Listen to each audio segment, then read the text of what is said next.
Hi, my name is Lucky Chan. Information is power.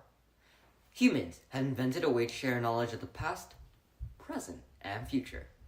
Information makes us reflect and become better humans. It has been transformed through art, into writing, and out of computer networks.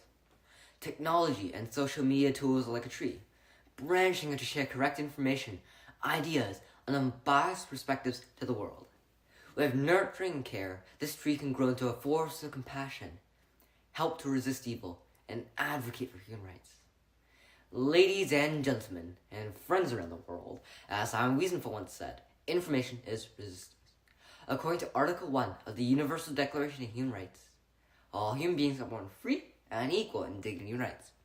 But why are so many people still fighting for freedom and equality? Why are there still social movements and protests to fight violence and social injustice towards Black and Asians? Why would a teacher be fired for wearing hijab due to Bill 21? Why does anti-Semitism or xenophobia exist long after we all agree to treat each other equally? Clearly, we can do more than just hate or hurt. In this era, we can use social media as a tool to share the truth, acknowledge our rights, promote awareness, and reconcile the marginalized. In May 2020, Darnella Fraser posted footage of George Floyd's murder on Facebook. The video stormed the United States as a wake-up call to stop racism. Demand for justice turned into small protests, which have now shifted to a global civil movement. This is one of the many examples of how social media makes the invisible visible. With the power of social media, we can share academic resources, belief systems, and give humanity hope. Can you envision a world free of discrimination and hatred? If we all start by arming ourselves with correct information, then we can begin to help others. We can start small and use different social media platforms such as Twitter, WhatsApp, Messenger, and Instagram to listen actively to people's stories and embrace differences in their traditions, cultures, and ethnicity. Listen to your heart as you stand, knowing your rights and identity.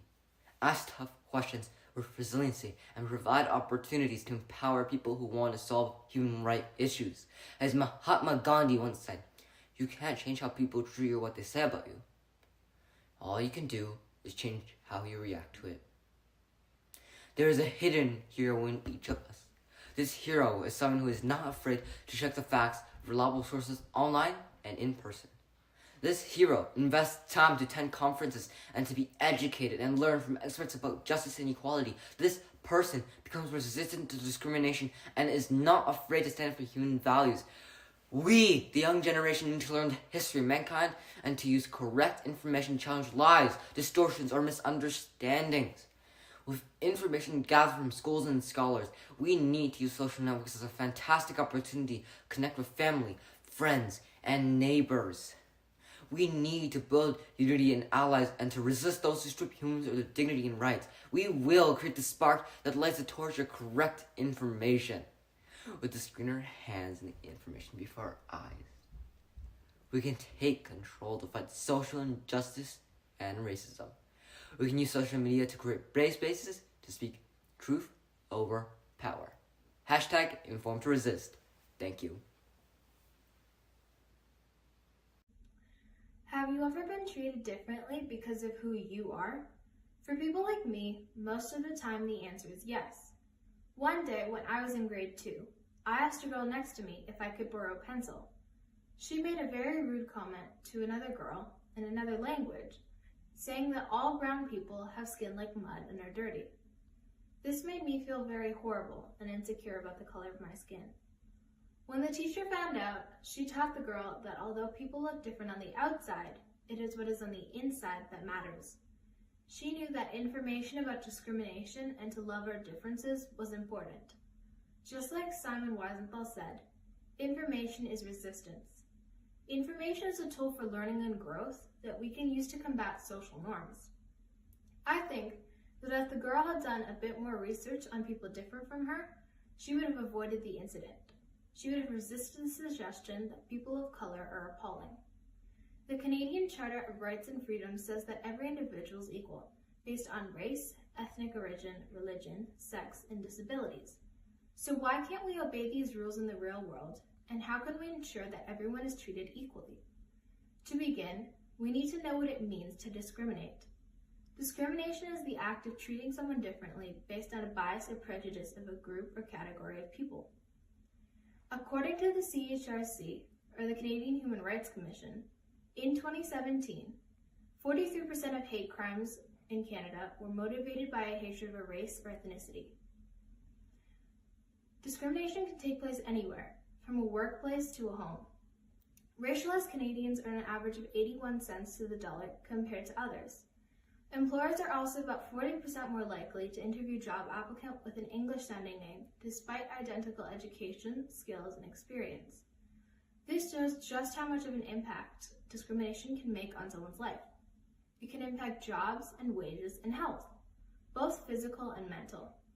Currently, across Quebec, citizens are debating the merits of Bill 21, which forces people working as lawyers, teachers, police officers, and other public workers from wearing religious symbols such as yarmulkes, crosses, turbans, and hijabs. If they refuse, they are moved to a different position.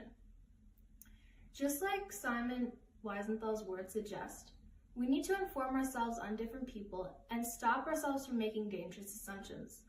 In my school, before COVID-19, we used to have an evening called Multicultural Night. Here, we would dress up in cultural clothing and enjoy cultural food, activities, and performances. It encouraged tolerance between groups and communities and improved my community. I'm reminded of the words of another human rights champion, Nelson Mandela, who wrote in his autobiography, Long Walk to Freedom, "No one is born hating another person because of the color of his skin, or his background, or his religion. People must learn to hate, and if they can learn hate, they can be taught love. For love comes more naturally to the human heart than its opposite." As I conclude, I want to emphasize that it is essential for us to remove discrimination from our lives. Just like Simon Wiesenthal said, information is resistance. Information on the differences within the human race is the antidote to all forms of discrimination. Hi, my name is Chloe. I'm in grade 7, and this is my speech on Gobi Bears. The need to live in harmony with nature is urgent. The 2019 Global Assessment Report estimated that there are 1 million animal and plant species that are currently threatened with extinction. Elizabeth Kolbert's Pulitzer Prize-winning book, Sixth Extinction, provides strong evidence that humans are largely to blame for the most animal extinctions since a meteor wiped out dinosaurs 60 million years ago. In 2015, the UN chose halting biodiversity loss as one of its sustainable development goals. As a whole, this problem can seem overwhelming. The only way that we can save our planet is to learn how to live in more sustainable ways with the environment around us. That is why I am here today to share one specific journey, the Mongolian people living alongside the Gobi Bears. This has not been an easy journey, and it still has a long way to go. I'll discuss what these unique creatures are like, why they are endangered, and what the Mongolian people did about it, and what we can learn and apply to our actions so that we can protect the other amazing species that live around the globe. Gobi bears look a little bit like grizzlies, but are a lot smaller and weighing roughly 6 times less. They are remarkable creatures that have adapted to one of Earth's most hostile environments. They survive on an almost completely plant-based diet in a desert with temperatures that range from as high as 45 degrees Celsius, but that can drop as low as negative 40 degrees Celsius. That is a range to about 85 degrees Celsius. Gobi bears can survive the harsh winter because they have a much thicker fur undercoat than grizzlies. If harmony is possible anywhere, it should be here. The Gobi Bear Desert is about the size of Ontario, but only with a population of 50,000 humans. So you would think that the bears and the people living there could manage to share the space with everyone and they would be happy, right? Well, unfortunately, this is definitely not the case. Since the 1900s, humans were breeding goats and camels And then the animals started competing with the bears for the limited amount of food. Herders would sometimes shoot the bears they mistakenly thought would eat their animals. Luckily, the government acted quick to ban hunting in 1953, but the number of bears just kept dropping, so the government gave them a protected square of 46,000 square kilometers. The government was determined to do something about the declining number of Gobi bears, but still struggled to find a way to do enough to help. In 1990, they started placing feeding stations for the bears near oases, and in 2005, they formed a team of international experts and local scientists to try and understand what was going on. Then the scientists used GPS trackers to follow the bears. By weighing the females in the late summer, they saw that the bears didn't have enough fat for them to have babies in the winter. By getting to know the bears better, the team was able to make a difference by providing additional food during the fall feeding months.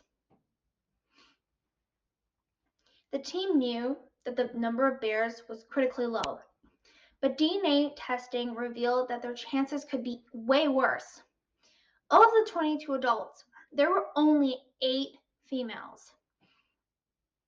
For some species, zoo breeding programs have been helpful, but with only 8 females, this would be way too risky.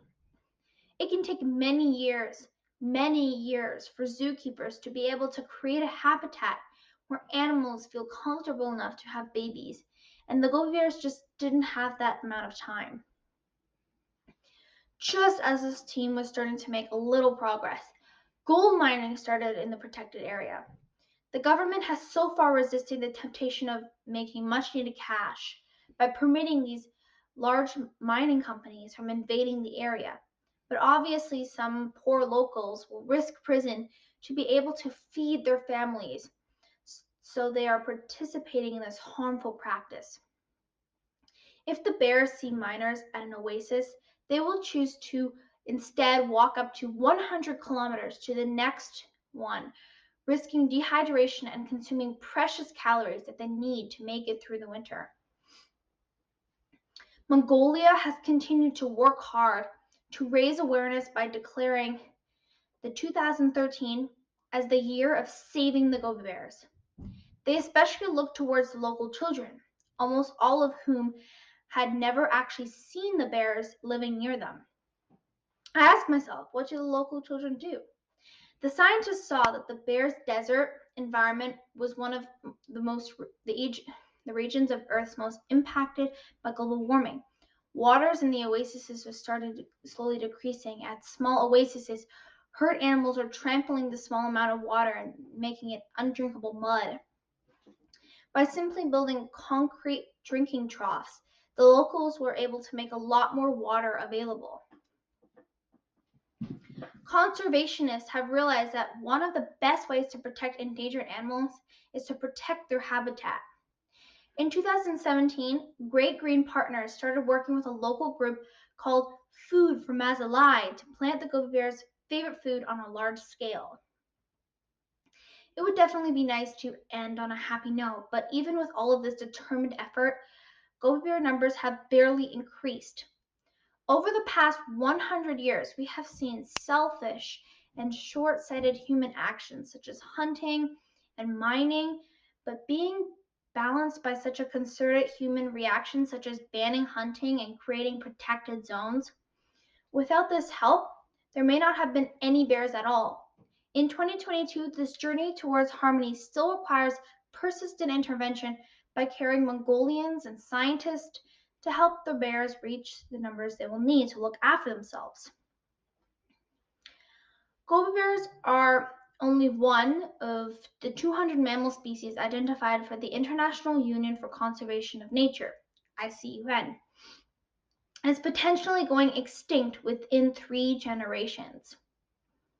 Endangered mammals are the most visible, but other animals and plants are still disappearing before humans recognize they're even in danger, or maybe before they're even discovered. Accelerating global warming means the bears and the hundreds of other species that will need even more aggressive support in the coming years. With so much going on in the world, it is easy, honestly easy, to set the animals' needs aside for just a while longer. This will definitely not work for the Gobi bears, and it won't work for the other critically endangered species. While we learn how to live more sustainably ourselves, we need all the support, and we need to support the scientists and the local people who are trying to help our fellow species make it to the next generation. The future of humanity, and indeed all life on Earth, depends on us. Thank you.